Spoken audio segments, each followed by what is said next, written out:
Council members, please take your seats. We're going to begin the meeting in a minute. Good evening, everyone. Before we start the meeting, a few public service announcements. For an emergency, please note the exits on either side of the chambers and proceed down the stairs. Bathrooms are located out the door to my left. Women's room is to the right, men's room to the left. We allow 30 minutes for public speaking. If you have not done so, please sign up at the podium. Zoom speakers are only permitted if you signed up by emailing the city clerk by 11 a.m. today. If you did sign up, you must put your camera on so that we could see you before addressing the council. Please note that the council has rules of decorum for our meetings, including the public speaking portion. We ask that respect be shown to all, whether they serve on the council, on the staff, or are here as public members. As noted on the signage, we do not allow weapons of any sort.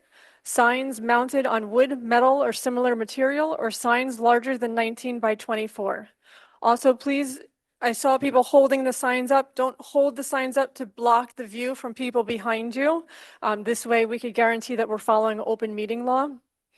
Not only are we here tonight to listen to the voices of the public, but we're also here to run government proceedings. To best serve us all, we cannot have any distractions. When a speaker is addressing the council, no disruptions are permitted. This includes talking over, yelling, and clapping. When this body proceeds with the day's business, we also need no disruptions. As per open meeting law, section 103, interruption of a speaker or government proceedings will not be tolerated. After one warning, anyone interrupting a speaker or the proceedings of today's meeting will be removed from chambers. I am now calling this council meeting to order at 7:36 p.m. on June 3rd, 2025. If you are able, please stand for the Pledge of Allegiance and remain standing for a moment of silence.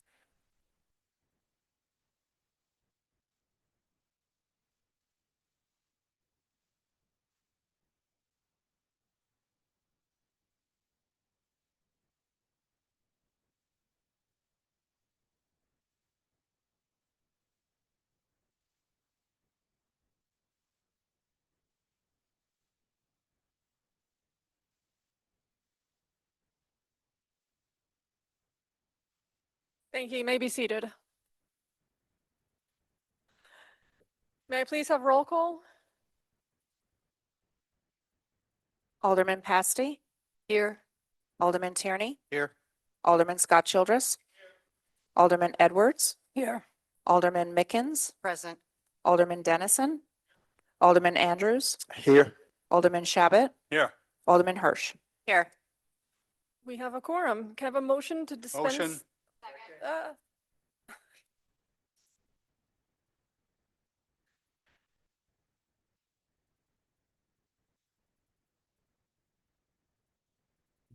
Sorry about that. Can I have a motion to dispense with the minutes of the previous meeting and approve same motion by Michelle Hirsch, second by Drew Andrews. All in favor? Aye. Opposed? Motion is adopted 9-0. Can I have a motion to dispense with the reading of the general bills? Motion. Motion by Steve Shabbat.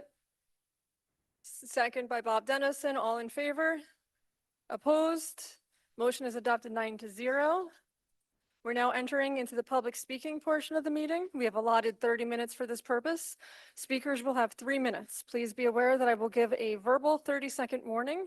If there are remaining speakers after 30 minutes, I will call for a motion from the council to extend the period for another 30 minutes. Speakers, direct your comments to the chair, as council members cannot engage in debate during this time. Please state your name and address on the record before you begin. There could be no distractions from the audience in chambers or on Zoom when a speaker addresses the council. The Common Council has also received written comments for our consideration, and they could be found on the city's website under tonight's agenda. May I have the first speaker, please? Nancy Reyes.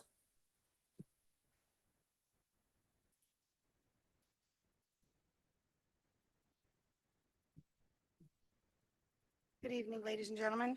Can My you name- speak a lot closer to the microphone? Hello? Is that better? Gr- Hello? Gracie, can you, it should be on. It's green. I think it has to just lift it higher. Hello? There you go. Thank you. Is that better?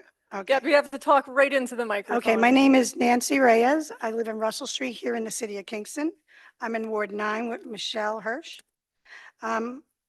I want this Common Council and its attendees to know, I have known Jeannie Edwards now for over 50 years. I am of a heritage of a Hispanic family of Puerto Ricans. Jeannie has been a godsend to my family. She has never swayed or wavered into giving back to the Hispanic community, whether it be personally, excuse me, socially, or through the city. My parents became her parents. She has served, she has been a public servant all of her life. I find it offensive that the language that was spoken the other night about going after food trucks as a cultural movement is very disturbing. It might be your own prejudices or agendas that you might have that was shown that night. She comes from a multicultural family and multicultural children. She went to this office because she wanted to, was acknowledged, sorry, because there was no acknowledgement for a 12-year-old girl, unfortunately, that was shot through her house and killed. She found that very disturbing to all cultures. She introduced this to the public safety resolution, not anything else. As far as the food trucks go, we have to be concerned. She is not targeting the Hispanics or the Latin community or any trucks. She wants them just to be in a safe position. Right now, they are positioned at the corners of most blocks, which makes it very dangerous, first of all, to turn on the blocks, to see anybody walking or coming and going on the sidewalks and on the streets, because there's a bike lane now. We're asking that the trucks be moved back to a safe distance so that people can have clear view of both the main road and the road that they're traveling on. And another note I find about the $12 million that's being addressed to the canopies in the city of Kingston. Those are going onto millionaires' properties. I'm a homeowner. They're not giving me any of that $12 million. I have a lot of work that needs to be done. And I think it's unfair that you want to give more money to the money people. Let's start taking care of us seniors. I'm a 30 senior. seconds. I need you to look at me and take care of the seniors and our children. Make us safe here in Kingston. Next speaker, please. Michelle Whitaker.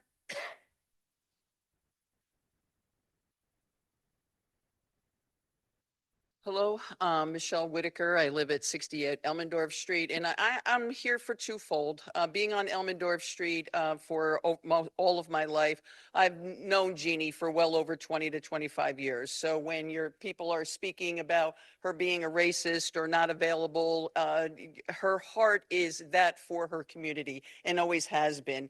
When there have been issues with the warming center, with the garbage on the street, with anything that's going on, even before she became my older woman, she was very approachable, and we would work together as a community in which to fix, the situation. So being that I live on Elmendorf Street, I just want to address the safety issue on Down Street as well as Elmendorf Street. In the last 2 years, have almost been hit at least 3 times. So I really wanted to be made clear her history as public safety officer. This is an area in which I personally have spoken to her about what can we do to make it safer. On Elmendorf Street, we have the homeless population that are running in and out. As I said 3 times, I've already been hit head on. The trucks, not the truck itself, but it blocks it in such a way that when the big work trucks come around, and that's twice, with one with a car and twice with a very big pickup truck, hit almost head on. So I'm telling you now that this needs to be addressed. It's a safety issue, and you really need to take it into, account, because somebody's going to get hurt, me or somebody else driving. It really needs to be addressed. And as for the integrity of Jeannie Edwards, don't go for her. She's for the community, and she's always will be. So thank you very much, and have a good evening. Next speaker, please. Amanda Bracco.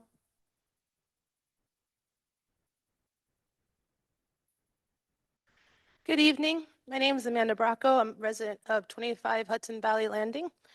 I also work at the Social Security office in Poughkeepsie, and I'm the union rep there. And I'm here to speak in support of the resolution in support of Social Security, Medicare, and Medicaid. As an employee of the Social Security Administration for the last 15 years, I have seen firsthand how important Social Security monthly benefits, Medicare, and Medicaid are the people we serve and the communities we are a part of. Every person living and working in the United States interacts with us at some point in their lives, often at very significant moments. At the end of a long career, the loss of a spouse or parent, the diagnosis of a serious illness, from Social Security cards to retirement, widows benefits, disability to Medicare. We do a lot of important and necessary work. We administer benefits to over 73 million people, and Social Security lifts 22 million people, including 40% of seniors, above the poverty line, more than any other program in the United States. Despite all of this, we keep being asked to do more with less. We are at a 50-year staffing low, and this administration has pushed for our staffing numbers to go even lower. At the same time, more people than ever are filing for benefits. 3.4 million people filed for retirement last year. The City of Kingston is acutely aware of the significance of losing a Social Security office and how the closure of the office here disadvantaged folks by reducing access. When I first moved and transferred to the area, the first thing everyone said was, you know, we used to have a Social Security office here. We need one back. I've already told Congressman Ryan's office. It's why we fought so hard to get the Poughkeepsie Social Security office off the DOJ cut list, as well as why we proposed this resolution through local municipalities. I'm extremely grateful to Michael for all his hard work spearheading this resolution, and to the Kingston Common Council for your clear, decisive support. Makes me proud to be here to represent the staff of the Poughkeepsie Social Security Office, Local 30, AFGE Local 3343, and to be a resident of Kingston. Thank you. Next speaker, please. Kenneth, and I think it starts with a P.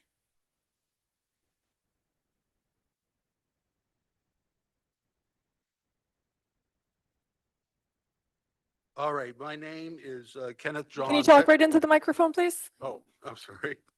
My name is Kenneth John Picklick. I live at 305 Hurley Avenue, apartment 4J. I've lived there for 15 years. In 2019, my rent was $750, and that's when I believe Larry Moore owned Stony Run. And now in 2025, it is $1,247. That's a $500 increase over 6 years. I have my Social Security and I get $16.25 a month.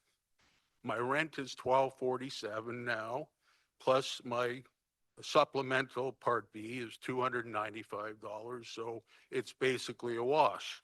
Any increase that would be considerable, and if this thing were to happen, it could possibly be $1,500, and that would just be totally unreasonable. So my argument is to go to Webster's dictionary for a definition. What is the definition of an apartment? So a definition of an apartment is a portion of apartment means that a portion of a building consisting of one or more rooms and occupied by one or more persons as a dwelling unit, separate and set apart from other rooms or groups of rooms within a building. Then we go to a nonprofit organization.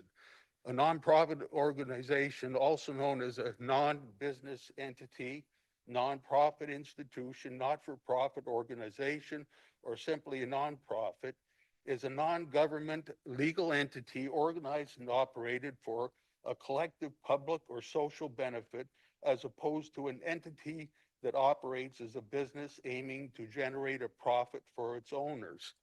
So my proposal is that this proposal, my case is that this proposal is both demeaning and ludicrous. So what are the meanings of demeaning and ludicrous? Again, we go to good old Webster's dictionary. The meaning is to do something that is beneath one's dignity. And I think this proposal is beneath our dignity. And what is the 30 meaning seconds. of ludicrous? Ludicrous is so foolish, unreasonable, or out of place as to be amusing or ridiculous. So by definition, Stony Run is most certainly a functioning apartment complex and is most certainly not a nonprofit organization. I rest my case.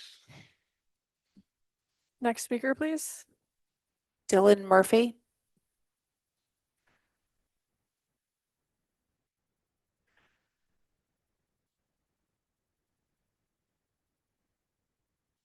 Hello, my name is Dylan Murphy, and I'm the field coordinator for the Hudson Valley Area Labor Federation.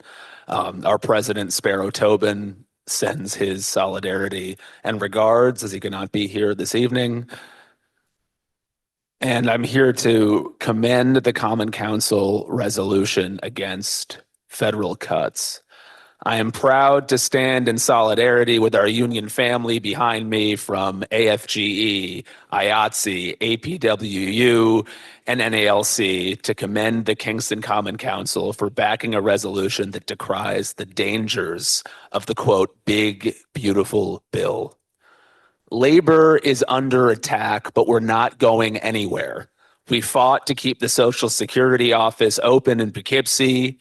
We rally every other week in front of local post offices with our APWU family to inform the public that the U.S. mail is not for sale.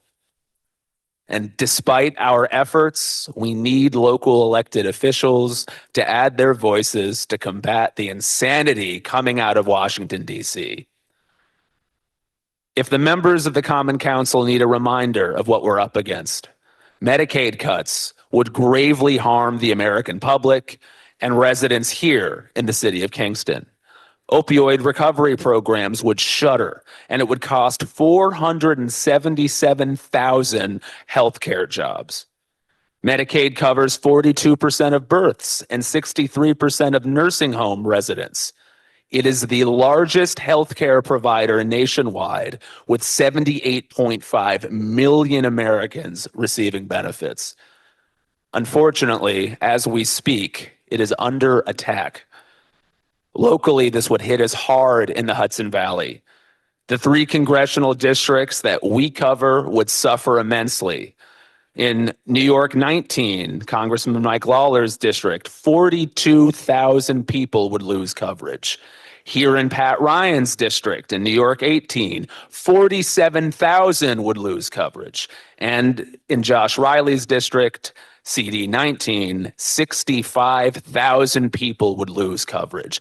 Now, these are our friends, neighbors, and family members. Each statistic is a human being, and we must stand resolutely 30 in seconds. solidarity against the whims of greedy billionaires and their lackeys who plan to do all of us harm.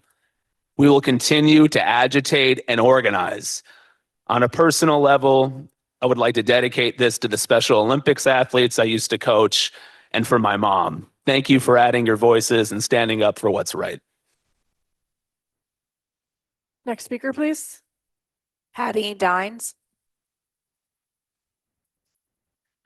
My name is Patty Dines, and I live at 180 Down Street, and I am here representing the workers of IATSE, which is the entertainment union. People may think that union workers make a lot of money. Entertainment workers don't make a lot of money.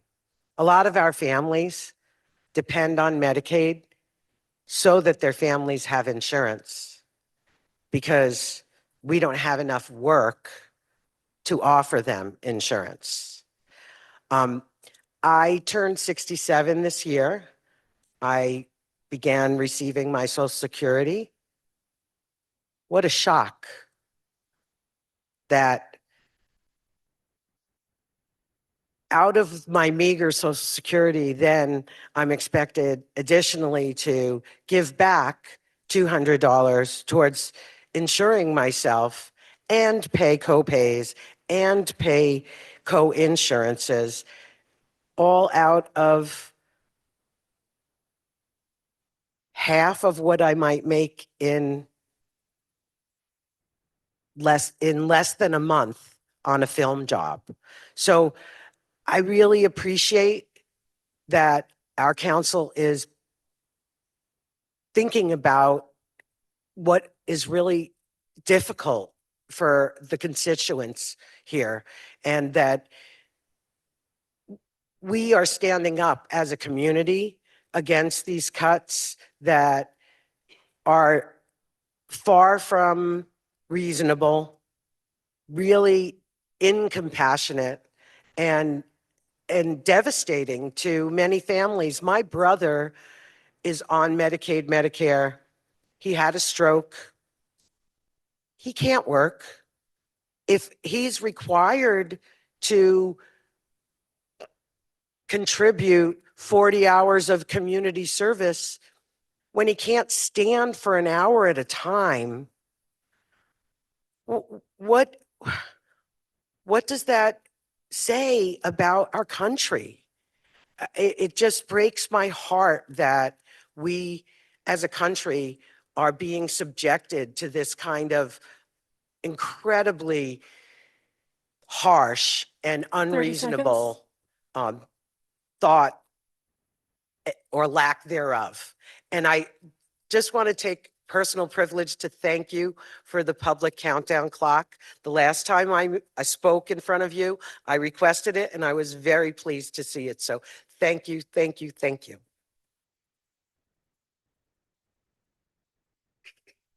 Next speaker, please. Diana Klein. Good evening, everybody. I'm Diana Klein. I live at 420 Fairview Avenue in Hurley, New York. I am the president of American Postal Workers Union, Mid-Hudson 3722 out of Newburgh, which is the postal clerks. And I'm here tonight for several reasons. One is in solidarity with all my other unions, Amanda and the Social Security, all the other AFGE people, NALC, Patty with the IATSE.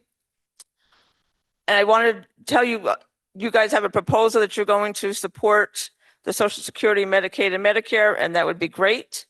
I'm also a town council person in town of Hurley, and we did pass this resolution about 2 months ago. So if you have any questions, you can call Hurley. They've got it filed. So please do that. Pass this resolution. Social Security is very, very important, as is Medicaid and Medicare. I was a single mother with 4 kids between the ages of 3 and 15. When my 2 youngest became 8 and 10, their father became disabled. The only money I got was the Social Security, which was $543 a month, but at least that was something. And then as each one of them aged out, I still got $543. So with the last child, I was getting $543 for the last 2 years. Had there not been that Social Security, I wouldn't have been able to get anything. He was self-employed. He would have gotten no income at all. So it's very, very important to have in this district. I also happen to know Jeannie Edwards for over 30 years. And I've got to say, she's a person with the utmost integrity. So I wouldn't want to have anybody saying anything bad about her. And I think that was all I have to say. So thank you very much. And please support that resolution for Social Security, Medicaid, and Medicare. Now, the post office, we have our own issues. And NALC is here tonight too, but we'll bring that up at another time. Thank you. Next speaker, please. Raquel Gonzalez.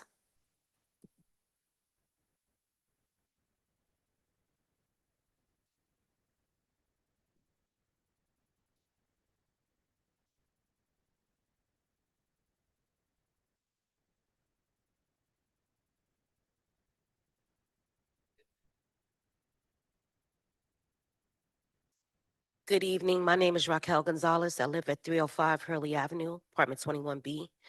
I'm here in protest to what's going on there. I moved in about 2 years ago. Where I moved from, I had a slumlord. I broke my back. When I applied, I let them know everything that was going on with me financially. They said they would work with me. Here it is 2 years later, and I'm being told that I should move to Golden Hill when they open up. They're not listening to anything the tenants have to say. We are not getting adequate maintenance within the buildings. And to say that they're a charity, they are not. They are not at all. And I'm here on behalf of the tenants. I ask you to vote on behalf of us. Thank you. Next speaker, please. Caitlin Rupert.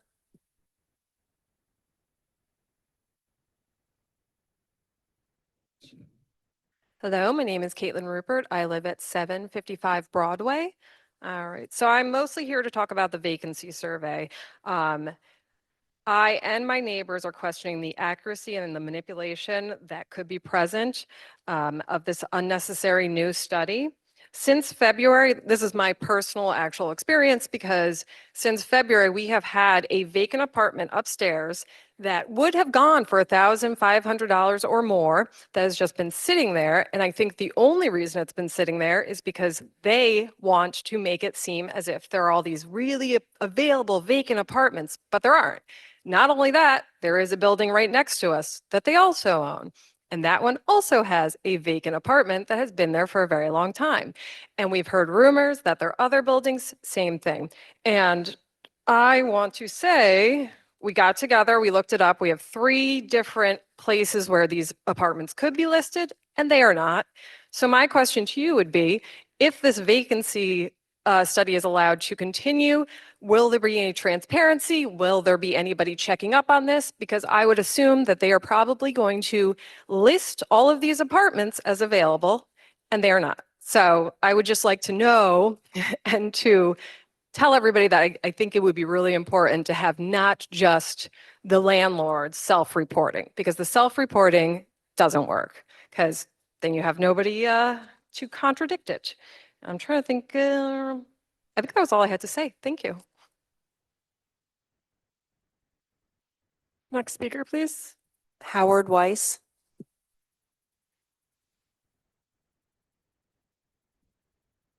Hi, everybody. My name is Howard Weiss. I live at 53 Brewster Street in Ward 9.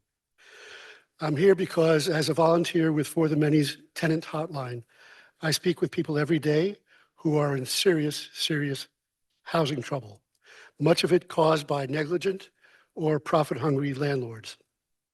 In one way or another, housing affordability is ruining their lives. Maybe their rent keeps climbing, or they are afraid to claim their rights as tenants for fear of reprisal. They know if they leave where they are, they will be hard-pressed to find an apartment they can afford to move to. They call the hotline out of desperation, panic, and anger. The large numbers of callers I speak with are living proof that there is a crisis.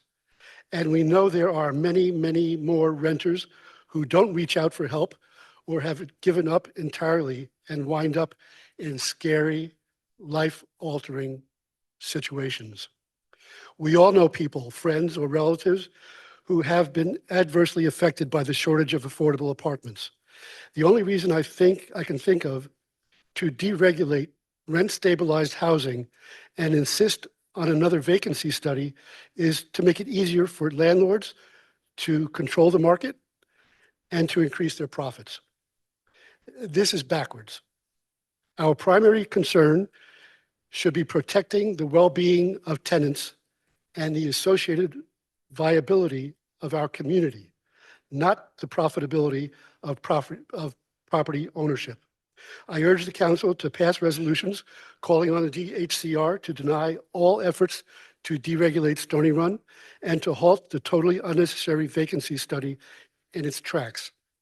Not doing so will make the affordability situation worse, not better. I also urge the council to reject the resolution calling for increased and unnecessary restrictions on food truck vendors, many of whom are already among the most vulnerable members of our community. Thank you. Next speaker, please. Teresa Green.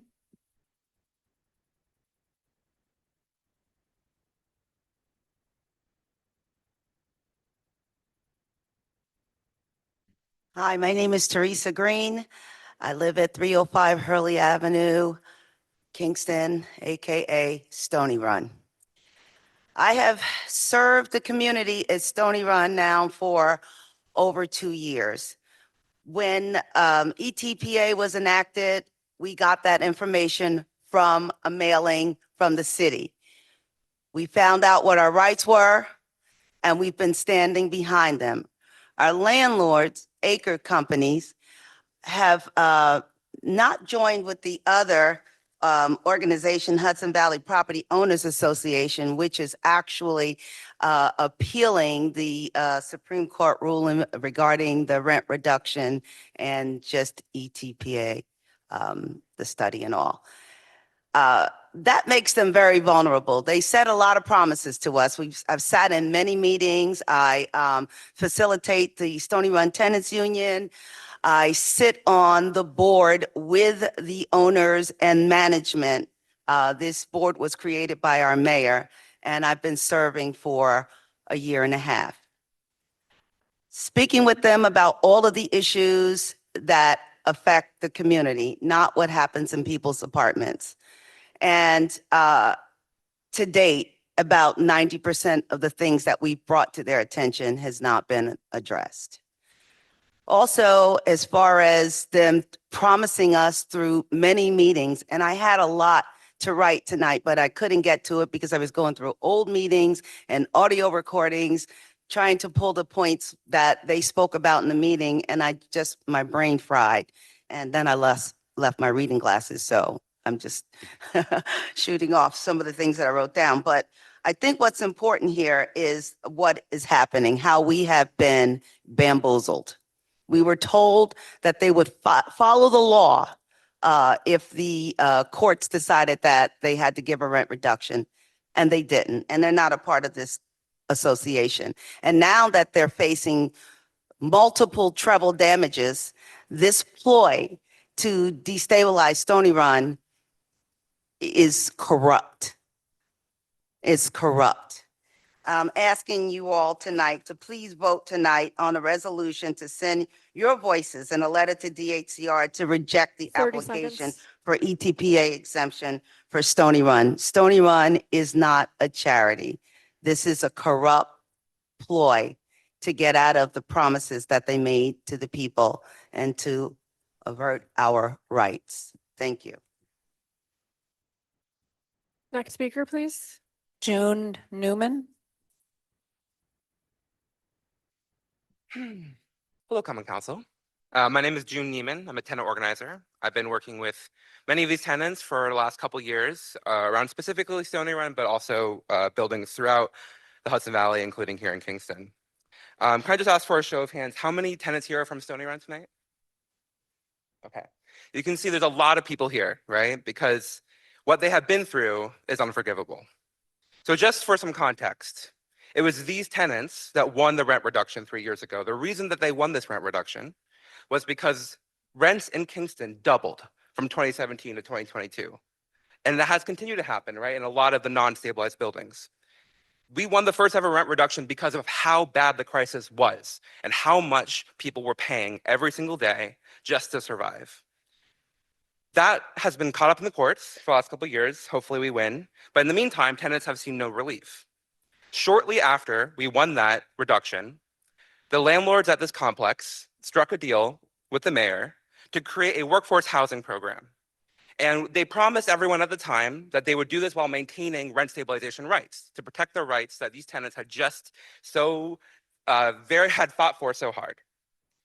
In that, as a result of that deal, they got $35 million from Fannie Mae to invest in this complex. Can I ask, does anyone know where that $35 million went? Well, I do. That $35 million went to buy new buildings. $70 million for a complex in Boston. They went in on a $155 million complex in Midtown Manhattan. It has not gone to these tenants. And now they are claiming to be bankrupt. So what has happened in the last couple of years? Number one, all of the units that have become vacant, they have been renting at these workforce housing rates. May I remind you that workforce housing is based on county statistics and does not accurately reflect the amount that people here are earning. And in many cases, workforce housing can be earning over $100,000 a year. That is not the case for that is 3 times more than the average Kingston tenant. So they're charging all these high rents illegally because that violates state law. And they are dropping maintenance. So many tenants have faced just complete neglect, right? Waste coming through the bathtubs, no heat for months, many other issues. We can go on, as I'm sure folks here might. And despite all of that, they are now trying to claim that they are a charity.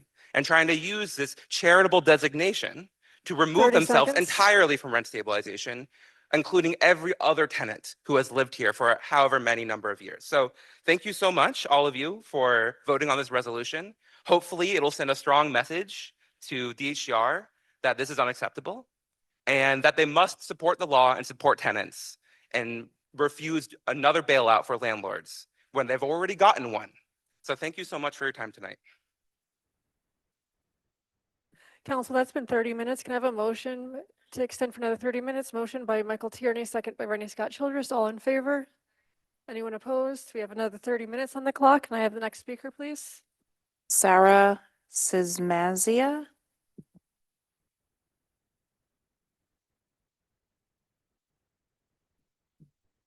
Hello, Common Council. My name is Sarah Sismazia, and I live on West Chestnut Street in Ward 9.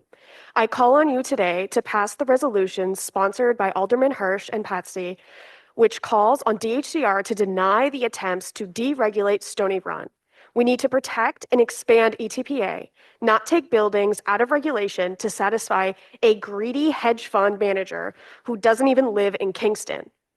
I also call on you to cancel the secret vacancy study that is being conducted behind the council's back, which threatens to strip me of my hard-fought and desperately needed ETPA status. I urge you to protect ETPA in Kingston, as it is the only way my neighbors and I can afford to stay in our homes. Since this new vacancy study is required by local law, you have the power to abolish the flawed and easily manipulated study. Finally, I urge you to stand with Kingston's food truck operators and reject the resolution that would place additional burdensome and ridiculous restrictions on them. I love our local food trucks and would be extremely sad to see them gone. Thank you. Next speaker, please. Jenna Goldstein.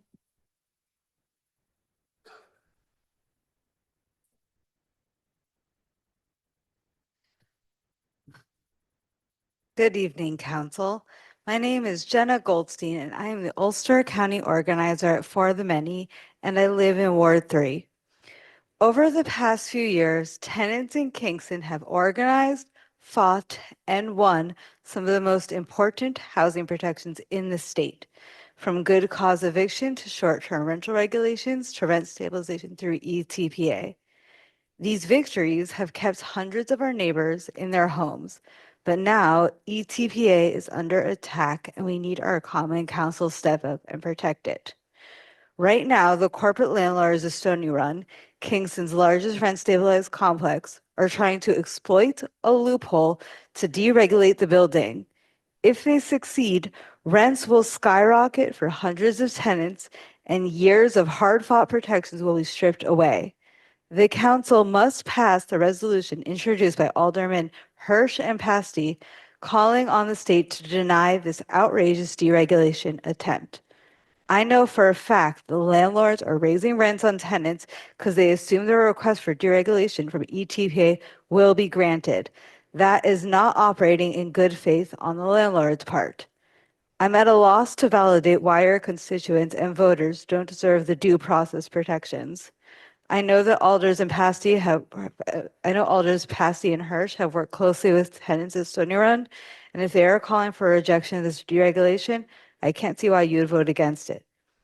At the same time, a secret and unnecessary vacancy study has begun, behind closed doors and without public or the council's input.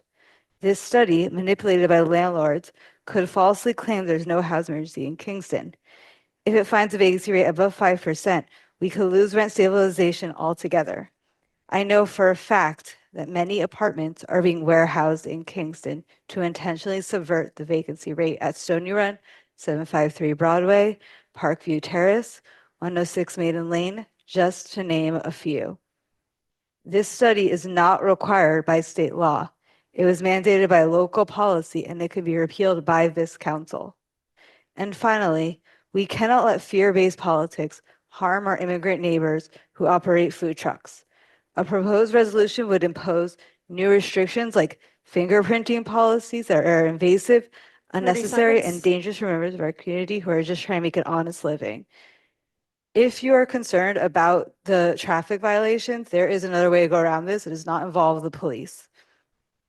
We've come too far to go backwards. We demand the council protect rent stabilization, stop manipulative vacancy study, and reject harmful restrictions on food truck vendors. Our homes, our rights, and our neighbors are worth fighting for. I appreciate the council's attention in this matter, and thank you all for providing an open forum for your neighbors to speak to you about these important issues. Thank you. Next speaker, please. Kaya Parmalee.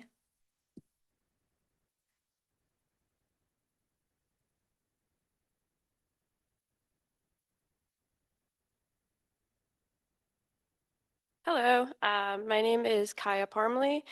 I am a mental health counselor and I currently reside in the town of Rosendale. However, I grew up in the city of Kingston and most of my family still lives here. My family has been here for generations. I would like to stay in Kingston, but I was pushed out a few years ago before rent stabilization was in place, when I needed to move but couldn't afford to stay here. My family has been directly affected by rising rent costs. My father and many of his neighbors were forced to move out of their Dutch Village apartments during COVID after the rent was raised so much that they could no longer afford to live there. Thankfully, today he lives in ETPA protected housing. Others are not so lucky to obtain housing after something like that. Over the past year, I've interned at the Institute for Family Health in Kingston. Multiple of my clients were or became homeless, including a teenage boy and his mother, during that time. As a mental health counselor, I have the privilege to get to know the people I serve on an intimate level. The devastation and complete disruption of well-being these people endured because of housing instability was catastrophic. Housing should be a fundamental right regardless of a person's ability to pay. That being said, I implore you to pass a resolution sponsored by Alderman Hirsch and Patsy, which calls on the DHCR to deny the attempts to deregulate Stony Run. Workforce housing is not the same as affordable housing. I also call on you to cancel the secret vacancy study being conducted behind the council's back, which threatens to strip Kingston tenants of their hard-fought ETPA protections. I want my father to keep his apartment. Finally, I urge you to stand with the Kingston food truck operators and reject the resolution that would place additional burdensome restrictions on them, especially due to the fact that many of these food truck operators are immigrants. I want to say that intention does not equal impact. Thank you for your time. Next speaker, please. Megan Modish.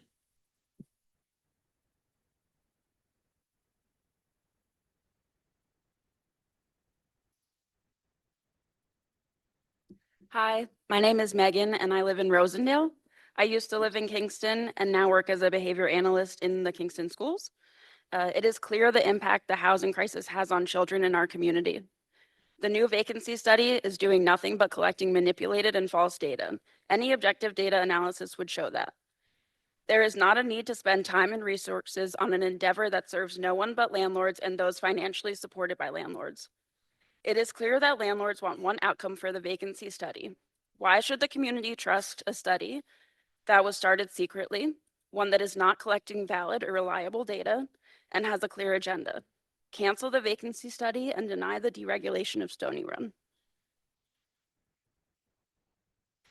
With regards to the food trucks, if there's an issue with food trucks and traffic safety, the solution should be consistent with that concern. The resolution suggesting requiring fingerprinting and disclosing other personal information for those who operate the food trucks does not align with the original concern. This is an overstep. What makes these food trucks different than ice cream trucks, landscaping trailers, hot dog vendors, and other vehicles who take up parking spaces? If it is a safety issue, then the solution should specifically address that need, not add potentially harmful restrictions to those who run the food trucks who add so much to our community. That's where the concern lies. Thank you. Next speaker, please. Amber Rodriguez. Hello. Can My you name is talk a little closer to the microphone, please? My name is Amber Rodriguez. I live at 94 Down Street in Kingston in Ward 2. I returned here today to fight on behalf of the tenants at Stony Run Apartment. Please don't allow the deregulation of Stony Run Apartments, and please cancel the secret vacancy study that's being conducted behind the council's back. Stabilizing rent benefits all of us by allowing the working class people to remain in Kingston.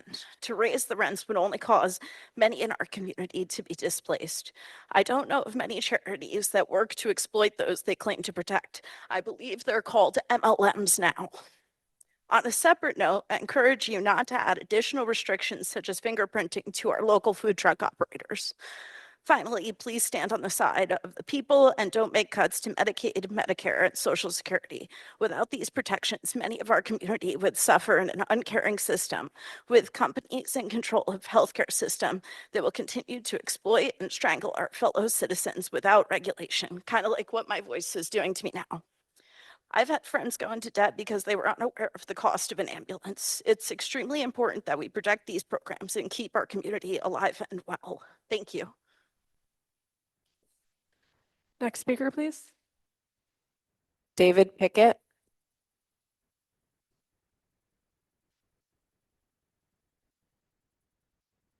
Good evening. My name is David Pickett and I reside at Stony Run Apartments at 305 Hurley Avenue, owned by Acre Companies. I'm here to speak with you because tenants at my complex haven't received the rent reduction we have won through due process of the court and are still paying unreasonably high rates. The 2023 workforce housing deal Acre has entered into has empowered them to charge more than market rate for their units. Further, Acre received a $35 million federal loan as well. These are bald-faced corruption and a blatant attempt by Acre to avoid being held to their word and honoring the results of these hard-fought victories. Instead of investing in the community they claim to run at cost and at not-for-profit, Acre have not invested in that property, choosing instead to use that money to invest in properties downstate and out of state. As such, the claim that they operate as a nonprofit charity is a whole cloth lie. As such, I must urge this council to stand with working families and vote yes on the resolution asking the state to deny Acre's attempt at an exemption from rent stabilization. Thank you. That is all who signed up in chambers. We actually do have one person on Zoom, so we're going to switch over to Zoom before I open up the floor. So just bear with us for a minute here. Sam Leota. And we need to actually see you in person or on camera.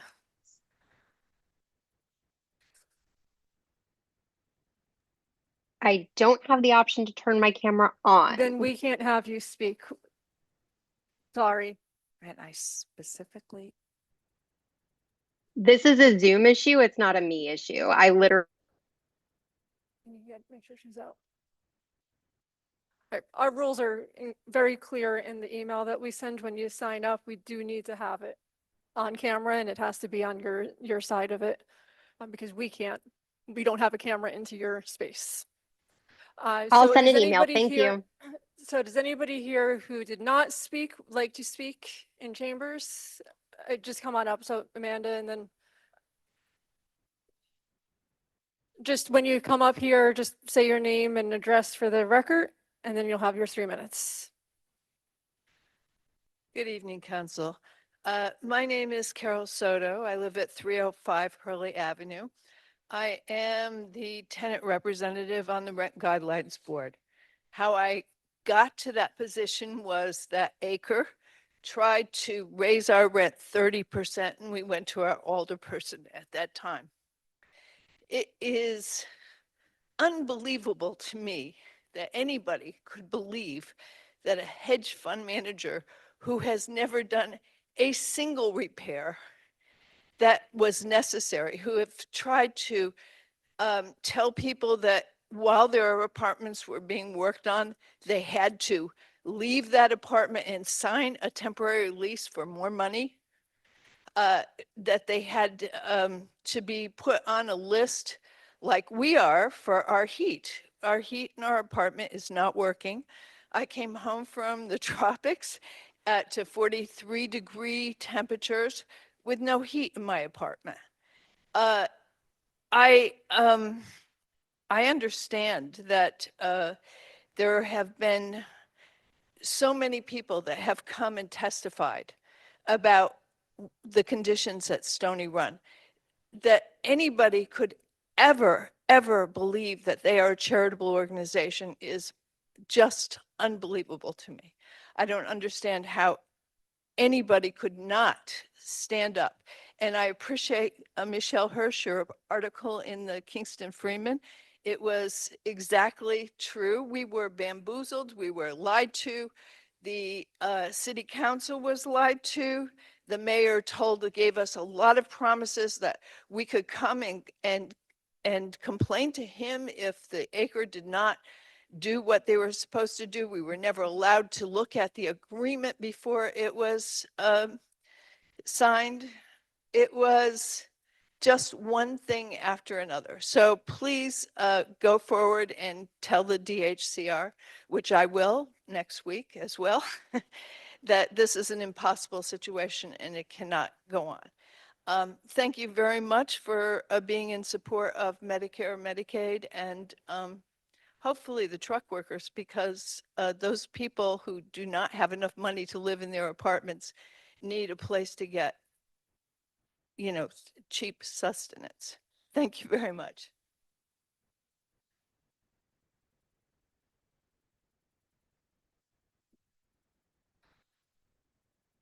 Hello, Common Council. My name is Amanda Treasure, and I live at Hurley Stony Run Apartments. I call on you to pass the resolution sponsored by Alderman Hirsch and Patsy, which calls on DHCR to deny the attempts to deregulate Stony Run. I also call on you to cancel the secret vacancy study being conducted behind the council's back, which threatens to strip Kingston tenants hard-fought EPTA protections. We have already received reports of landlord manipulation, which could result in the loss of rent stabilization and hundreds of Kingston tenants being forced from their homes, including myself. I urge you to protect this policy. Finally, I urge you to stand with Kingston food truck operators and reject the resolution that would place additional burdensome restrictions on them, especially due to the fact that many of these food truck operators are immigrants. Last year, I was diagnosed with cancer. Due to that, I had to retire from my state job that I had. And if this is deregulated and the rents go up, then I will be forced to move out of Kingston, which is my residency for the past 55 years. This is where I grew up. This is where I plan to stay living unless they raise the rents too high where I cannot afford it, because with my income now having to be retired, I cannot afford a rent increase. Thank you. Thank you. Anyone else?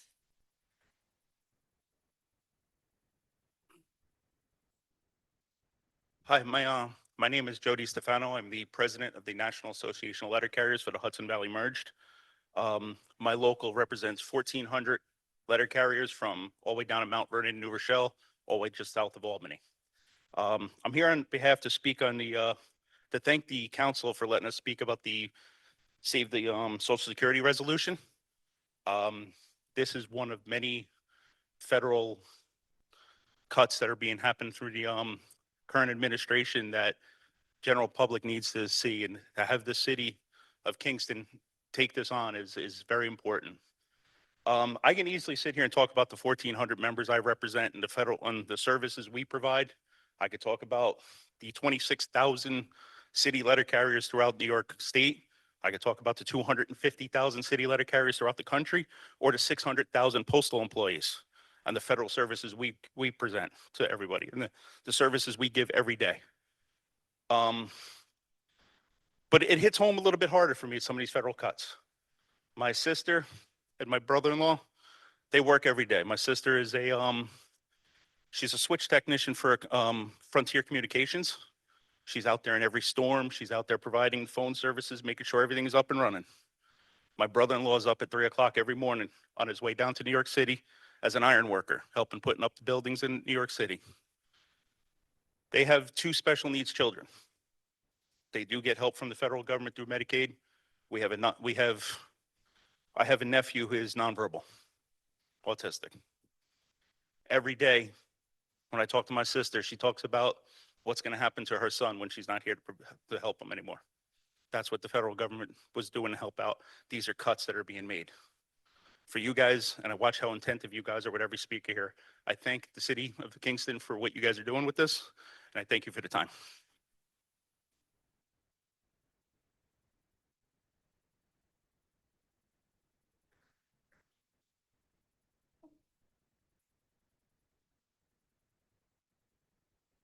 Buenas tardes, neighbors and Common Council. Happy Pride. I speak in support of Resolution 92. My name is Chelsea Villalba, and I am a tenant at 5 Millers Lane in Ward 1. I speak in support of Resolution 92, supporting safety net programs, and Resolution 96, calling on DHCR to reject Stony Run's application, and I oppose the food truck bill. That is a step closer to building a monopoly against new small business owners, many of whom are immigrants or Black and Brown community members. Social Security, Medicaid, and Medicare are for the poor, disabled, elderly, and marginalized. And to be clear, disability comes for all of us, especially as we age. So that means these programs quite literally benefit all of us in the long term. These programs help the most marginalized, historically targeted, and currently neglected by this administration. As a member of the queer community and as a first-generation New Yorker, I have firsthand experience using and connecting others to programs like Medicaid for gender-affirming care or health care for children, for example. I am on this council's record supporting labor unions. I will always fight for hard-earned workers' rights, including the workers upholding these public health programs. And I will always be vocal about elected civil servants serving the majority of our neighbors, whether able-bodied or living with disabilities, who are rent-burdened or face housing insecurity by other means. I hope the city invites all of these tenants to the meeting with the Stony Run landholders to find out exactly where the renovation fund money is or has been used, since many units are still experiencing inhabitable or inappropriate housing situations. On housing, I understand that the city is fiscally responsible. Let's maintain that responsibility and eliminate the vacancy study that perpetually opens the city to lawsuits paid for with our collective tax dollars. Additionally, no NIMBYism, please. Adhere to the city's adopted zoning code, which is less segregationist and more equitable. We need housing in the city. We must prioritize public transportation and shared infrastructure to walk the walk of walkability.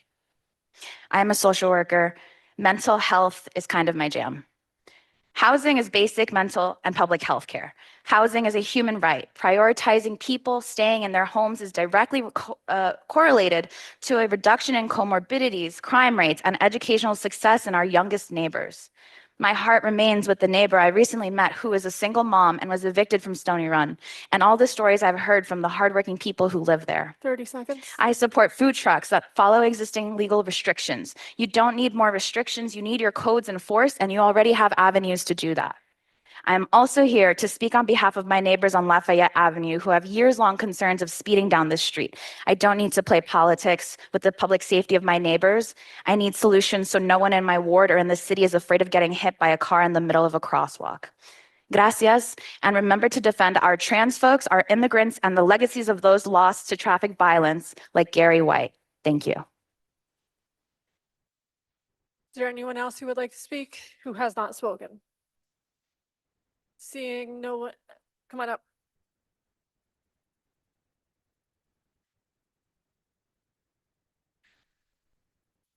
Hi guys, I'm Anne. I wasn't going to speak tonight, but seeing everybody here, I might as well. Stony Run just became, these guys are my neighbors. Sorry.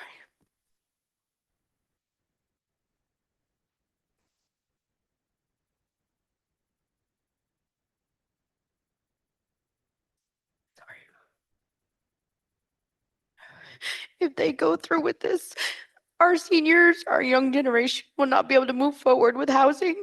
I was homeless for 4 months. My son, my daughter, he's autistic, ADHD. And if you guys defund us and won't be able to pass this, or tell them not to raise the rent, sorry, then we won't be able to live there. That was my only hope. We were in a shelter for 4 months. I lost my house in August. My neighbors, my older neighbors, they'll lose their house too. It's not fair. You guys here standing in front of us, you fight every day. It's not fair. You guys are the best. You're our voice that we can't talk. And I know you guys up there, you guys, every day you're doing the same thing. But us that can't speak, or those that want to speak that are afraid to speak, like I was, but I was like, you know what, if I don't speak, I'm not going to be heard. Or those that are not or can't speak will not be heard. So I will be their voice now today to be able to stand forward and be able to fight for what we need. We can't raise our rent because we won't have anywhere to live other than the street and a tent on the corner by the traffic circle with the rest of them. It's not fair, especially look at our veterans that are on the side of the road. every day. They fight for this country. They fight for our freedom here, everybody in this room. You got food on your table. You got a house. You got heat. They're sitting in a tent freezing. There's people out there that have fought all kinds of wars and have died. Then you got people that are trying to fight right now for not only the rent regulations, but the Social Security for the older generation. And then what happens to my generation and my kids' generation? There's not going to be anything left. So what are we going to do? You know, you say, in God we trust. We fight. We teach our kids in school. You fight. You stand up for what you believe in. I've been working since I was 14 on a farm. That's when I first started. And I was like, you know what? I always got told, work hard, work hard, work hard. Work for what you want. This is what I do. I was in healthcare most of my life, taking care of seniors, taking care of my mother-in-law that had stage 4 cancer, died. My nan, my grandfather, I took care of both of them. My grandfather was a World War vet. Took care of him when he needed it. It's what I'm supposed to do. But I 30 mean, seconds. there's even nuns that live with us too, and they're seniors, and they have the Medicare, Medicaid, and all that. Who's going to take care of them when they need help? They serve the country, they serve everybody that's around us and help everybody in need. Now it's our time to stand up for them when they can't speak. So I want you guys to look forward of all this craziness and reject this bill and say, please do not raise the rent. What about the people and their families? You need to help them now. Now it's the time to help the people. Thank you. Your time is up. Thank you. Anyone else before I close? Hello, my name is Shirley Aragon. I live at 305 Hurley Avenue, Stony Run Apartments. I would just like to say that back a little over a month, maybe 2 months ago, I had major mold problems in my apartment.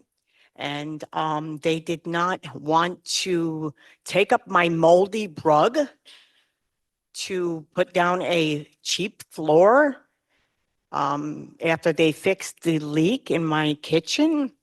But I fought and fought with help from Sarah. You have to be persistent. It's a shame that we have to fight for the things that we need at Stony Run. We shouldn't have to do that. We have major plumbing problems. 2 years ago, I had a major backup sewer in my apartment. This last time with the plumbing issue and the mold, I had to go with my family to the hotel. They wanted to pay me $49 for the hotel room. And you know what they can do with that. But I fought, and thank God I had Sarah there on my side and June to help me. And being persistent, I was able to get them to at least pay for one of the rooms, because I had my adult son living with me, and he wasn't staying in my room. But they did pay part of that because I was persistent. And they also, I wanted them, because they so-called painted my wall, but they painted it looking like a horrible one little piece white, and it did not go with the rest of my kitchen. So I was able, after fighting with them for quite a while, to get them to give me 2 cans of paint. But they would not give me the stuff to paint the apartment, which that's not a problem. The plumbers told me and my son that when they do a job there, that they literally have to fight with the landlords to get them to pay for their services, because they don't have the money. So where is the money going? 30 seconds. So I would hope that you do not let these crooked landlords keep getting away with what they're doing to all the tenants at Stony Run Apartments. Thank you very much. Thank you. Is there anyone else? We have 2, so just take turns. Whoever wants to go first. Hello, my name is Kamala Clendon, and it's a long name, but I I would be amiss if I didn't stand up today. I am a union rep for SEIU Local 200. I represent several human service workers. They depend on the Medicaid dollars to get paid. They are also low wage earners. And with that said, they're suffering from the same issues of housing. I've heard it. People are homeless, coming in and taking care of people's loved ones, disabled children, and others. So I just want to say today that we need to save Social Security, Medicaid. Again, ARC Mid-Hudson, it's one of the agencies that we support, as well as New Horizons. Just putting that out there because those are people that work in this community. They spend their money in this community, and we need to support these workers. Thank you.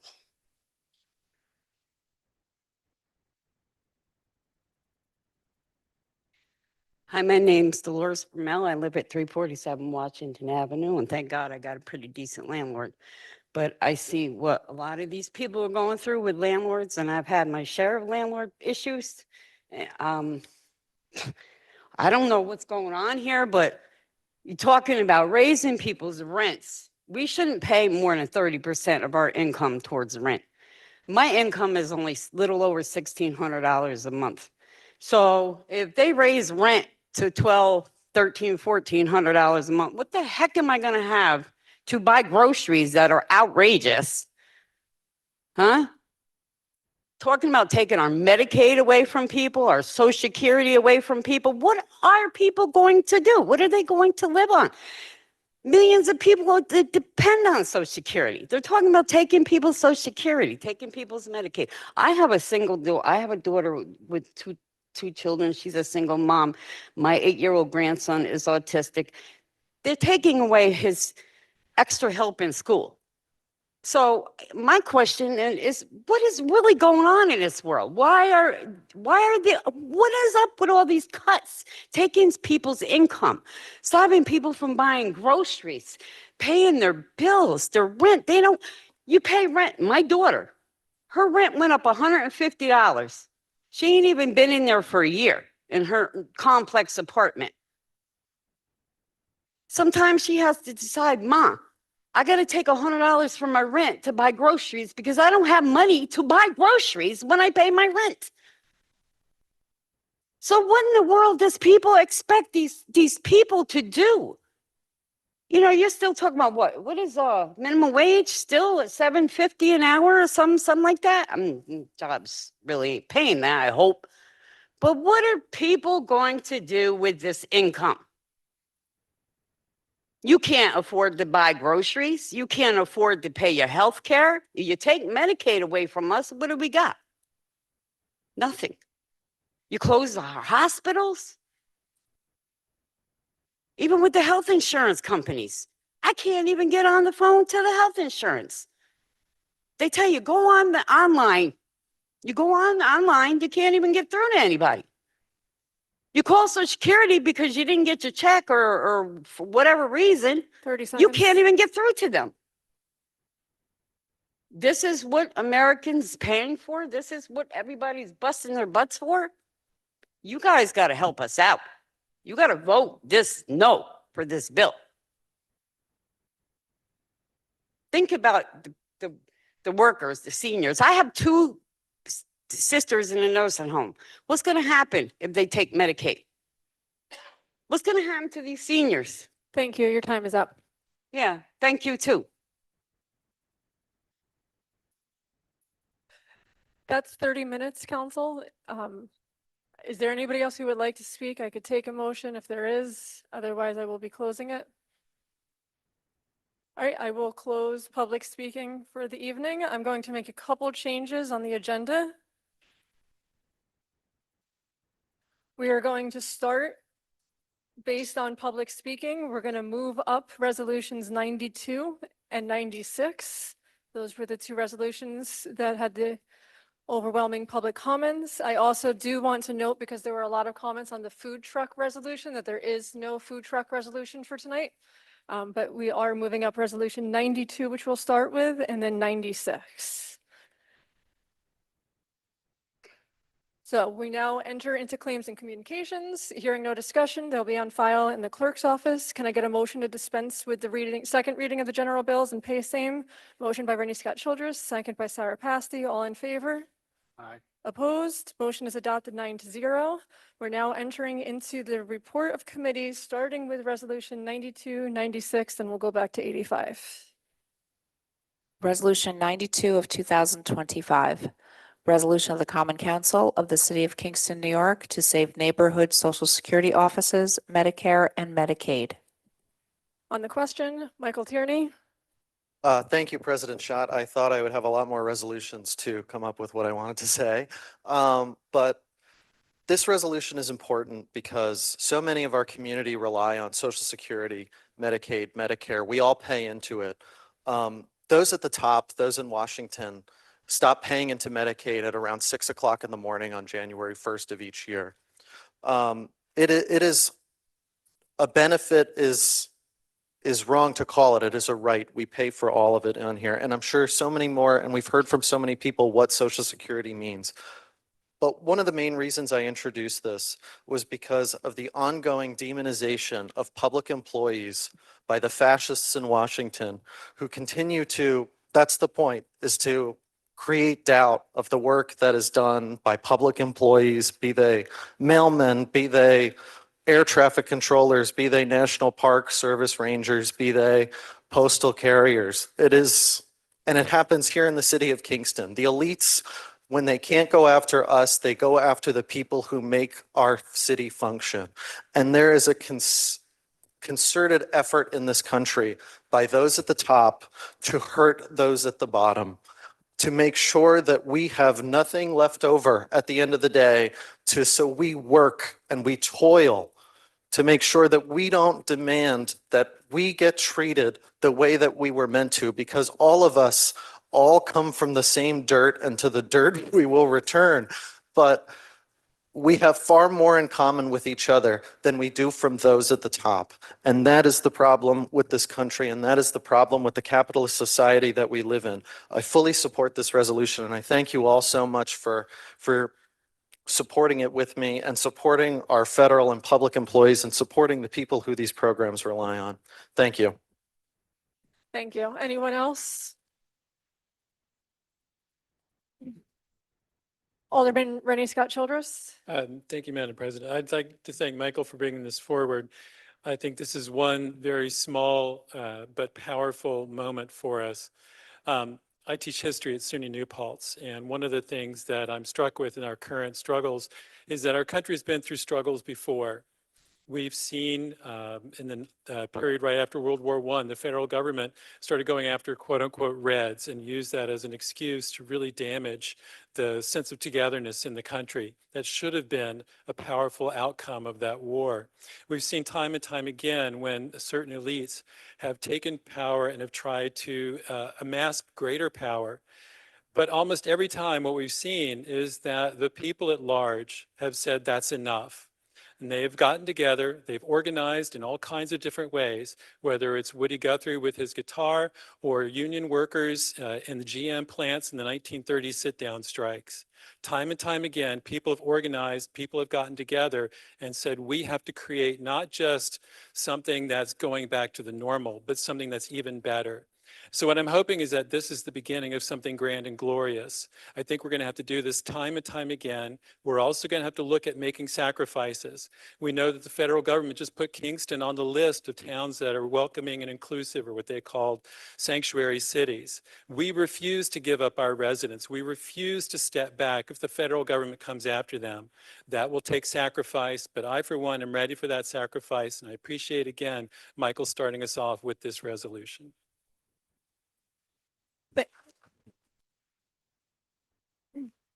Anyone else? Alderwoman Michelle Hirsch. Yes, thank you, Madam President. I just would like to say thank you to my colleague, Michael Tierney. I work for a Medicaid program. I work with families with disabilities, and every day I have to go to work and feel like all of these people are being pushed off a cliff. And so I really appreciate everyone coming out tonight and being the voice for the voiceless. So, and I thank my colleagues that I hope will vote yes on this. Thank you. Thank you. Anyone else? Hearing no discussion, I'll call for the vote. All in favor? Aye. Opposed? Resolution is adopted 9-0.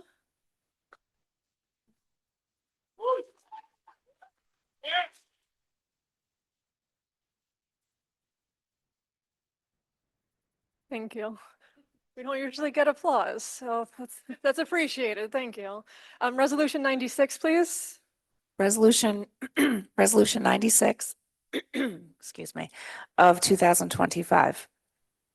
Resolution of the Common Council of the City of Kingston, New York, calling on the New York State Department of Housing and Community Renewal to deny the application for an order submitted by the Kingston Workforce Housing Development Fund Corporation, HDFC, exempting the Stony Run apartment complex from the Emergency Tenant Protection Act of 1974.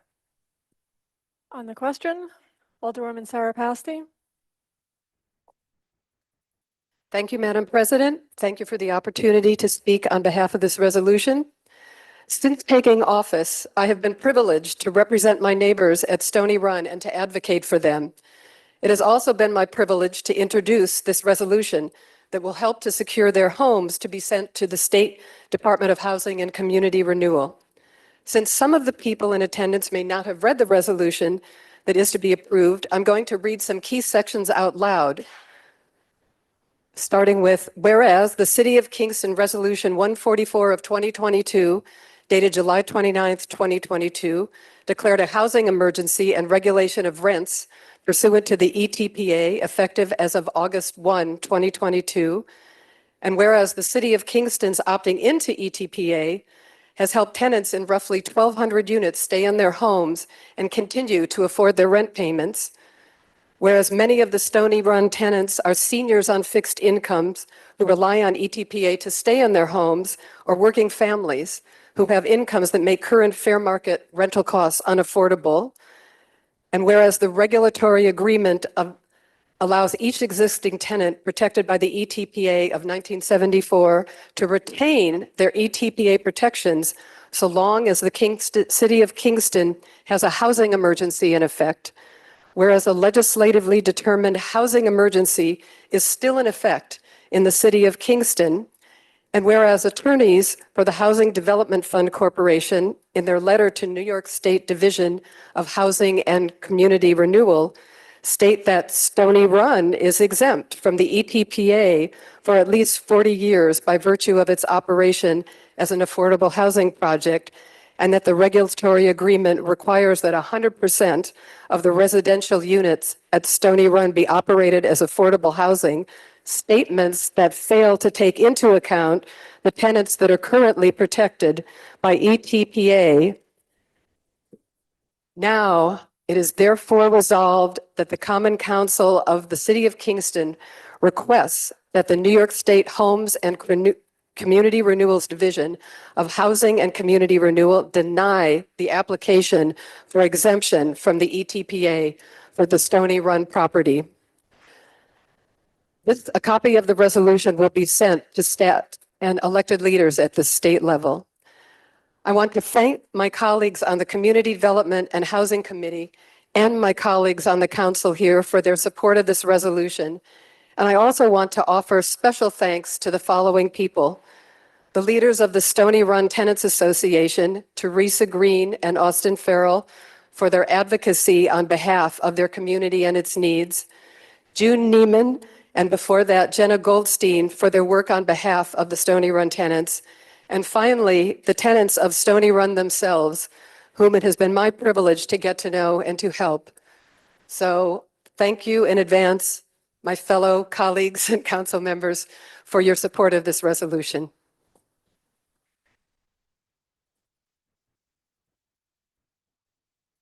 Anyone else on the question? Alderwoman Michelle Hirsch. Thank you, Madam President, and thank you, Alderwoman Pasty, for bringing this forward. It's ironic that we have these two resolutions, resolution number 92 about Medicaid, Medicare, Social Security, things that this council cannot control because they're controlled by the federal government. But the thing that we can control is protecting our tenants, and most especially right now, protecting the tenants at Stony Run and making sure that they continue with their ETPA protections as they were promised. And I am sorry that this has happened, and I hope that we have time to make it right. Thank you.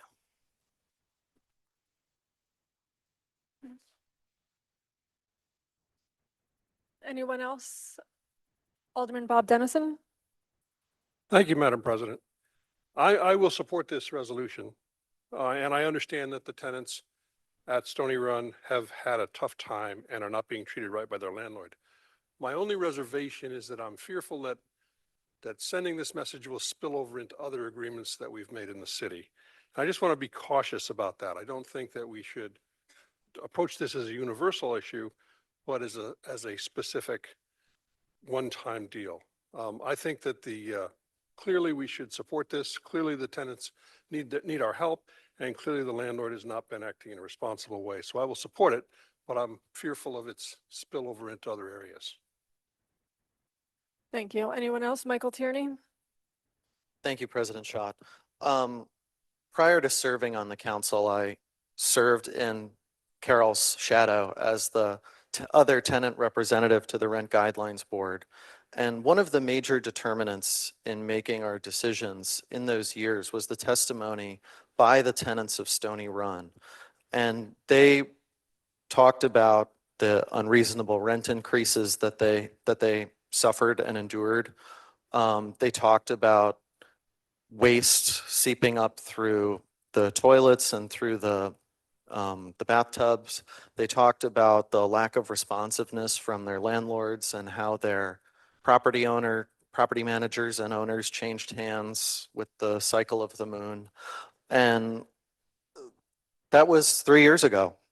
And in that time, the city entered into this agreement that many of these tenants expressed a lot of significant skepticism that it would address their issues in a way that they thought were satisfactory.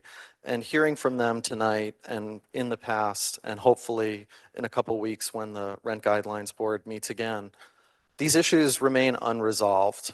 It is clear that the property manager is just trying to squeeze as much as possible out of this property and on the backs of the people who live here.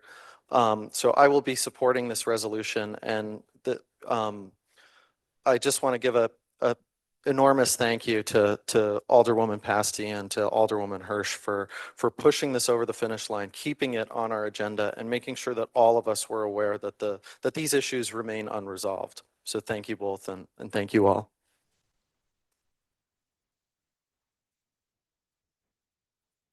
Anyone else?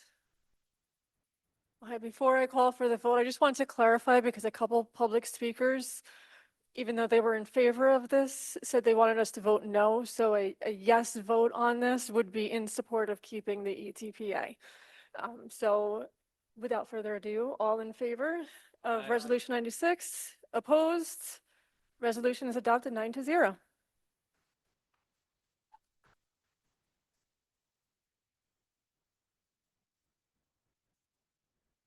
We're going back to the top of the list. You are more than welcome to stay with us for the rest of the night, but if you would like to leave, we ask that you leave quietly because it's very loud going down the stairs and everything echoes up, but you're more than welcome to stay too. But we will be moving to Resolution 85 now, please. Resolution 85 of 2025. Resolution of the Common Council of the City of Kingston, New York, authorizing a 2025 budget transfer in the Comptroller's Office in the amount of $34,600 to reconcile accounts. On the question, hearing no discussion, I'll call for the vote. All in favor? Aye. Opposed? Resolution is adopted 9-0. Moving to resolution number 86, please. Resolution 86 of 2025. Resolution of the Common Council of the City of Kingston, New York, authorizing a budget transfer in the Fire Department in the amount of $263,000. Sorry, I'm going to have you pause. Can you please not talk in chambers because we can't hear And we need to hear what we're voting on. Thank you. I'm sorry, Lisa, can you read that again? Resolution 86 of 2025. Resolution of the Common Council of the City of Kingston, New York, authorizing a budget transfer in the fire department in the amount of $263,000 from a pending DASNY grant to motor vehicles contingent on awarding the grant accounts. On the question? Hearing no discussion, I'll call for the vote. All in favor? Aye. Opposed? Resolution is adopted 9-0. Moving to resolution 87, please. Resolution 87 of 2025. Resolution of the Common Council of the City of Kingston, New York, authorizing a budget transfer in the Department of Public Works in the amount of $25,000 to cover the cost of retirement payouts. On the question? Hearing no discussion, I'll call for the vote. All in favor? Aye. Opposed? Resolution is adopted 9-0. Moving to resolution 88, please. Resolution 88 of 2025.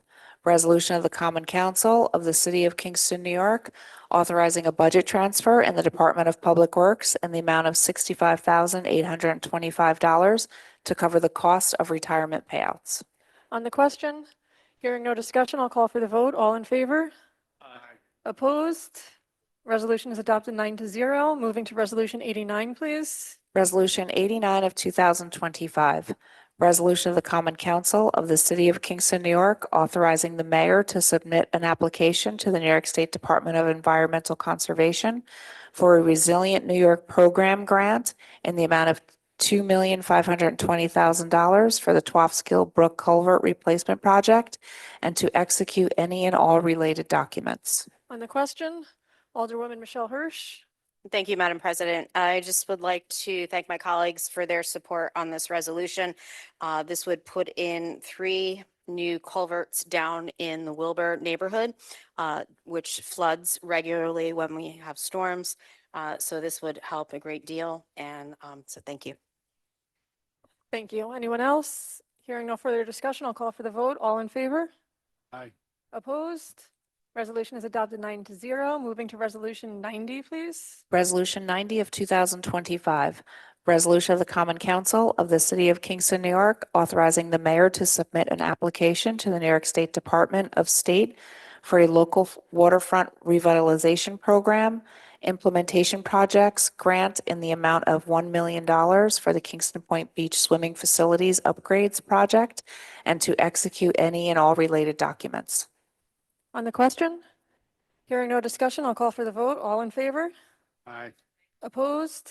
Resolution is adopted 9-0. Moving to resolution 91, please. Resolution 91 of 2025.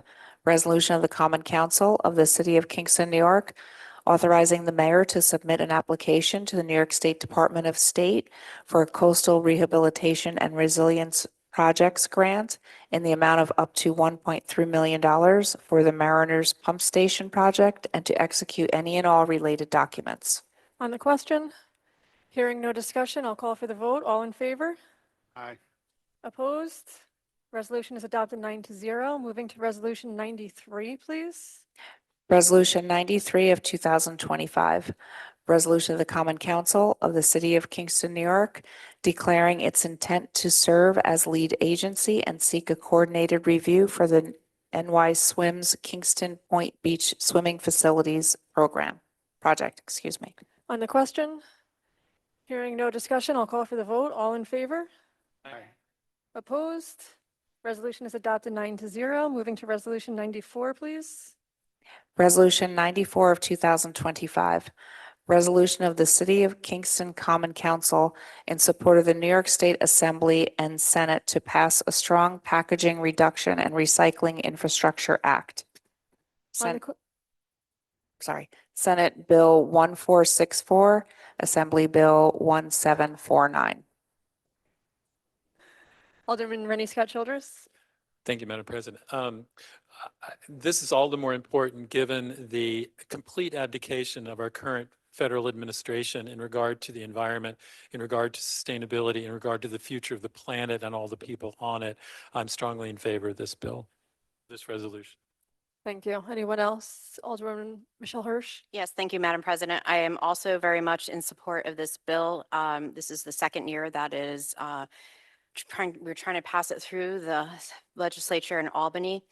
And we all have plastics in our body. Our environment is filled with plastic. And now I even heard on the news today that because of the tariffs, we're only going to have more plastic because all of the metals and the cans, food manufacturers will not be able to even afford to put food into these cans no longer, and we will just have more plastic. And this is just an untenable, unhealthy situation, and I'm in support of this bill. Thank you. Thank you. Anyone else? Michael Tierney? Thank you, Madam President. This was introduced by the Conservation Advisory Committee, who's strongly in favor of this. But I wanted to talk a little bit about the bill. Part of what it does is it puts the onus on the manufacturers and the shippers to reduce the number of packaging that they use, because when you order online, it comes with 10,000 cardboard and plastic, and the cardboard is lined with plastic, and all of this stuff gets into our wastewater treatment, our blood, our children developing fetuses have been found to have plastic within their bodies. This can't be solved by expansions of city infrastructure. This increases our reliance on landfill use and shipping our garbage across the state, which increases our carbon emissions. It really falls onto the producers of the plastic to come up with stronger packaging, better packaging, compostable packaging that will help resolve the ongoing waste crisis in our society. I'm fully in favor of this. Thank you. Thank you. Anyone else? Hearing no further discussion, I'll call for the vote. All in favor? Opposed? Resolution is adopted 9-0. Moving to resolution 95, please. Resolution 95 of 2025.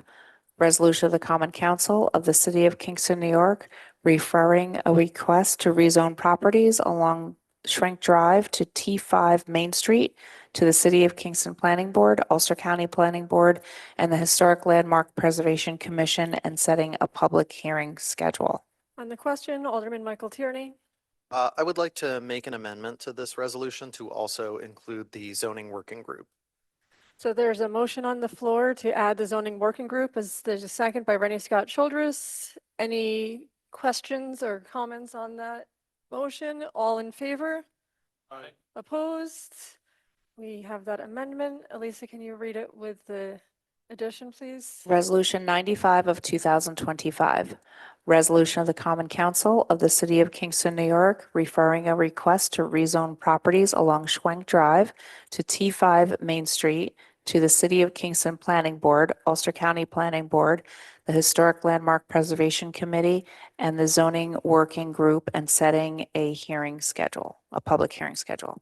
Thank you. Thank you for catching that. On the question, did you want to talk? Michael Tierney? Thank you, Madam President. Schwenk Drive is in my ward, and it is the gateway to the city of Kingston when you're getting off the thruway. And it is the first intersection when you're entering the city. It is a hostile intersection, roadway to pedestrians, to cyclists. Cars go rather fast down it.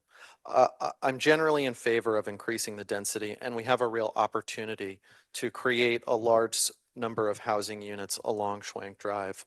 I think that increasing this to T5 will also allow us to build larger buildings there, which will narrow the streetscape a little bit to promote street safety, encourage walkability, and help achieve our housing vision. So I look forward to hearing the recommendations from the Planning Board, Ulster County Planning Board, HLPC, as well as the zoning working groups. Thank you. Alderman Bob Dennison? Thank you, President Schott. I rise strongly in favor of the rezoning, and I understand that that has to be reviewed by the regulating agencies. That Schwenk Drive was part of the Downtown Revitalization Initiative, and it's really an ideal spot to narrow that roadway and to create a more dense series of buildings and eliminate front yard parking and all the terrible crimes of the past. So I just want to express my support for this idea, and I'm hopeful that the review will come back in a positive way. Alderman Rennie Scott Childress? I too am in favor of this resolution. To a great extent, this is an ideal place in the city of Kingston for more dense development. It's close to shopping. It creates a wonderful kind of synergy where people would already be close to the things that they need. They wouldn't have to get in their cars and drive far. It's close to transportation. The bus line to New York City is just down the block, makes that easy. It's also urban infill because it's already been built on.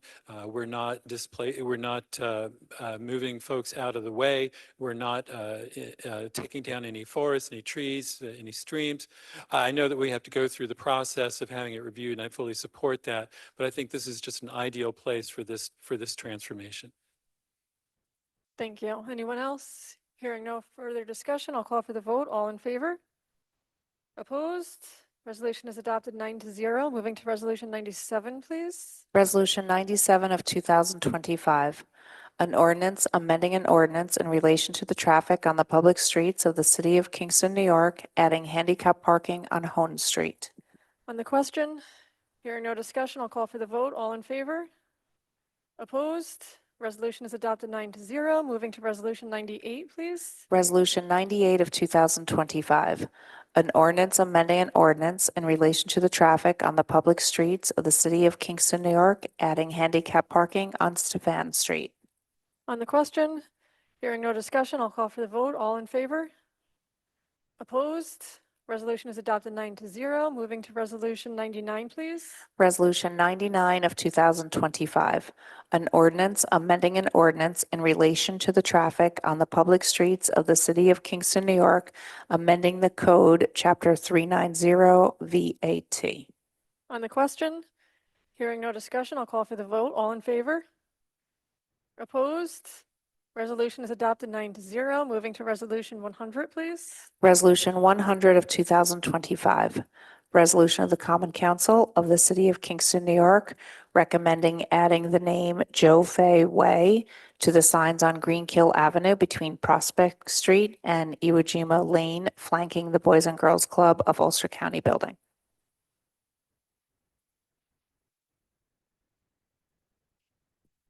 Okay.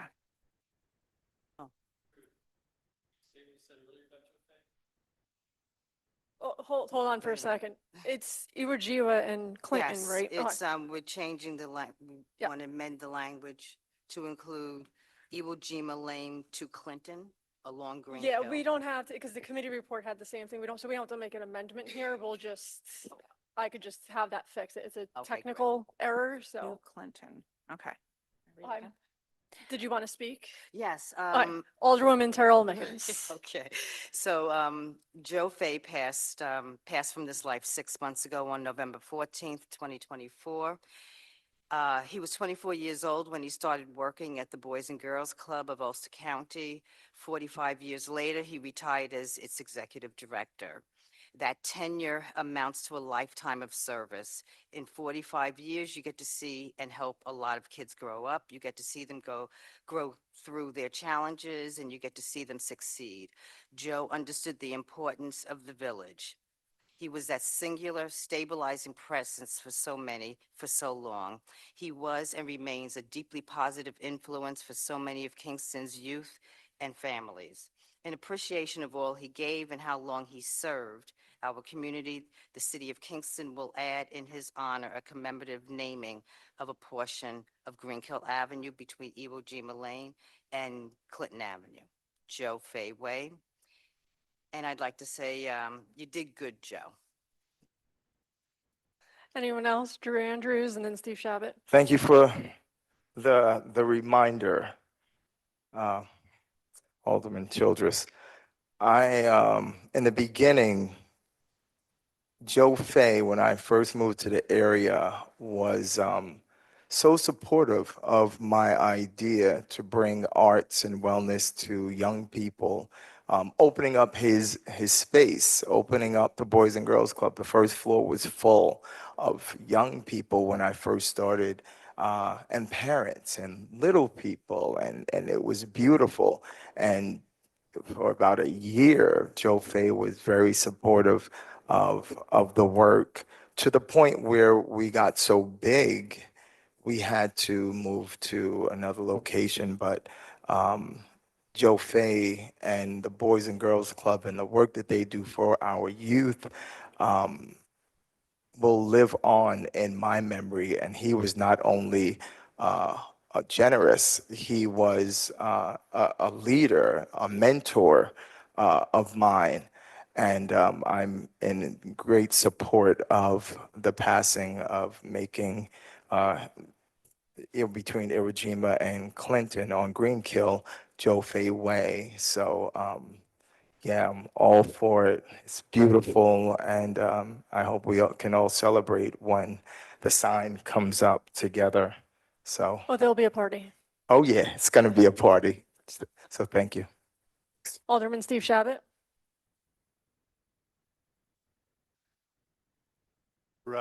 Moving this resolution forward. This is a great way to honor Joe. Joe was a very positive and impactful member of our community. His legacy, no doubt, will be with the Boys and Girls Club, but he was much more than that to the city. He was involved in many projects. I've known Joe for a long time, had the pleasure of working with him in our professional careers. We played softball together, we did music together.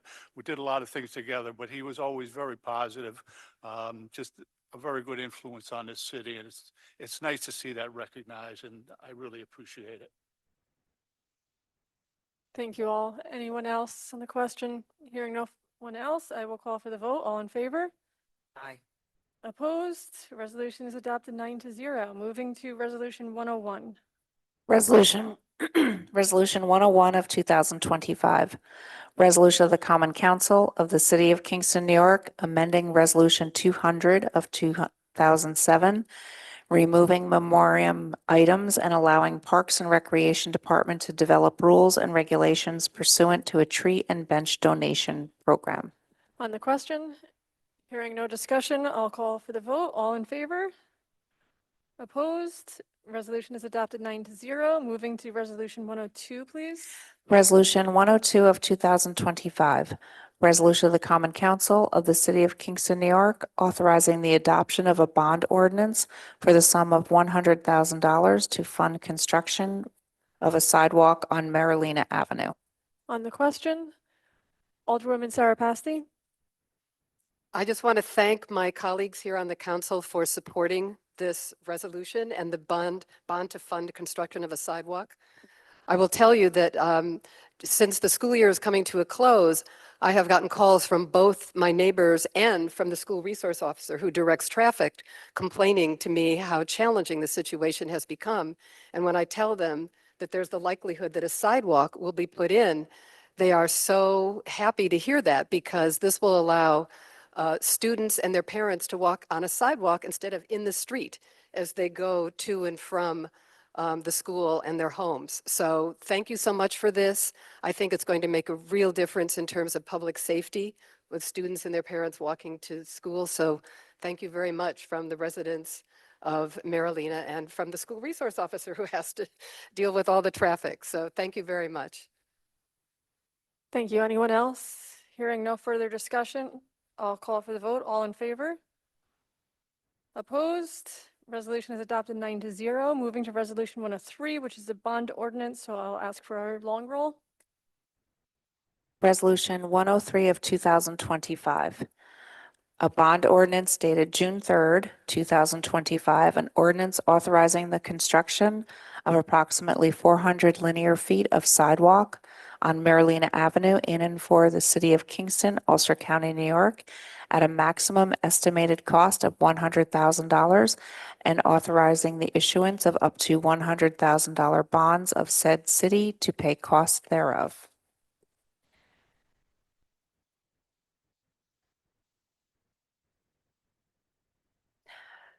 Alderman Edwards. Yes, I agree. Alderman Mickens. Alderman Dennison. Yes. Alderman Andrews. Alderman Shabbat. Yes. Alderman Hirsch. Yes. Alderman Pasty. Alderman Tierney. Yes. Alderman Scott Childress. Yes. Resolution passes 9-0. Moving to Resolution 104, please. Resolution 104 of 2025. Resolution of the Common Council of the City of Kingston, New York, approving the model settlement agreement with LGBTQ+ Community Center for Pike Plan claims. On the question? Hearing no discussion, I will call for the vote. All in favor? Opposed? Resolution is adopted 9-0. Moving to Resolution 105, please.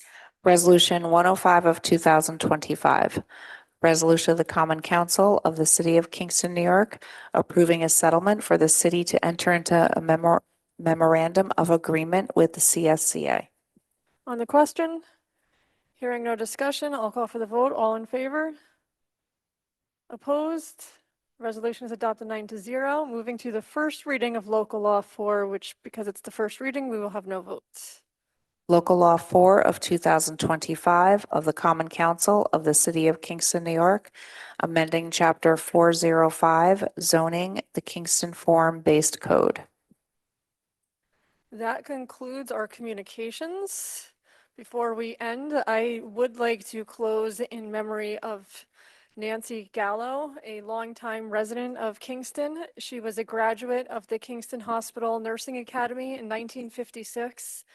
Mrs. Gallo was employed as an RN, a registered nurse at the Benedictine Hospital in the mental health unit. After her retirement from the hospital, she continued her nursing career with employment for WillCare Mobile Mental Health.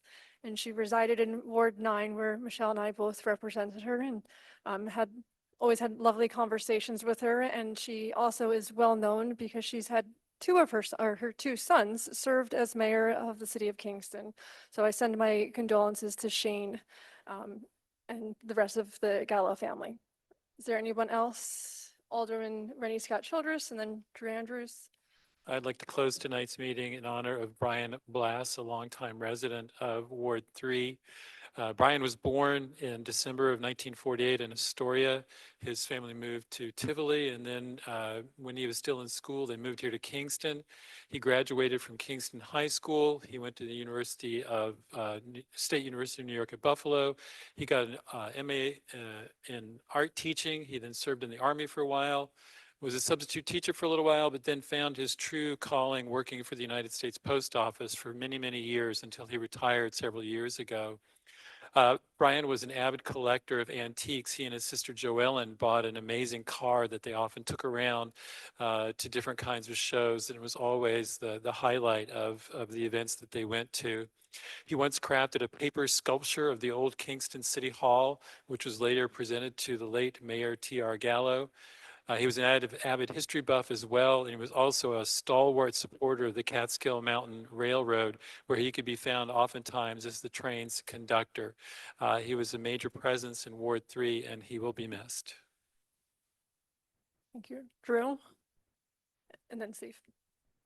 I know Steve has something to say, so I'll start it off, then I'll pass it off, or Okay. you can pass it off. So I want to publicly send love and heartfelt condolences to the family of George Kithcart Jr.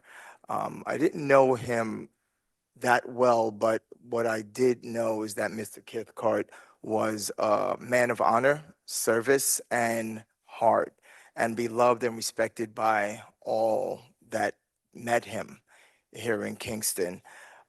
I knew that he was a good guy because of he was a good friend with my old landlord and friend Ted, which was one of the first buildings that we brought CCE into, and he was so loving and understanding, and Ted and Mr. Kithcart loved the kids as I do. So I knew he was a good guy, and he also, Mr. Kithcart, also have a great family that's very supportive. Kingston natives, loving, Ginger, Jennifer, Erica, Shauna, and the rest of the family here in Kingston. They're just good people and embraced what we brought to Kingston, me and the rest of my family as well. May his legacy of faith, family, community, and the kind of kindness that doesn't ask for attention live on. Rest well, sir. Steve? Hey, well done, Drew. Also, yeah, I just want to say a few words about George. I've known George for quite a while. I saw the notice on Facebook, and you know, if it's on Facebook, it's true. The day he passed, and I sat at the kitchen table and cried. As Drew said, George was such an honorable man. He has a long list of things that he's accomplished, which is well and good. He was in the Marines in the Korean War, master bricklayer. I got to know him, to tell you the truth. We used to have coffee at the same place every morning, and we got talking one day about band members, and he said, don't you play in a band with so-and-so? And we got into a lengthy conversation, and there every day after we talked, I loved running into him. We had great conversations, great sense of humor. I'm looking at his obituary in the paper and going down through his family. I have known this family for generations. All great people, including his son-in-law, Tony Davis, who was an alderman here. But George was such a great guy. I've said this on a couple of occasions about other people, but this certainly fits the bill with George too. You're a better person for having met George, and I feel I was a better person for getting to know him. I'm going to miss running into him and having conversations. I used to see him at the church right around the corner from our house. So we ran into each other frequently, always had some good things to say, always cheerful, always had a smile. Just a great guy. I'm going to miss him a lot. Thank you. Anyone else? Oh, hey, then that concludes our meeting. Do I hear a motion to adjourn? Motion by Drew Andrews, second by Michelle Andrews. Just married, you guys. Michelle Hirsch. Sorry about that. It's late. All in favor to stand adjourned so I could get some sleep. Opposed and hereby stand adjourned until the next regularly scheduled meeting on Tuesday, July 1st, 2025 at 7.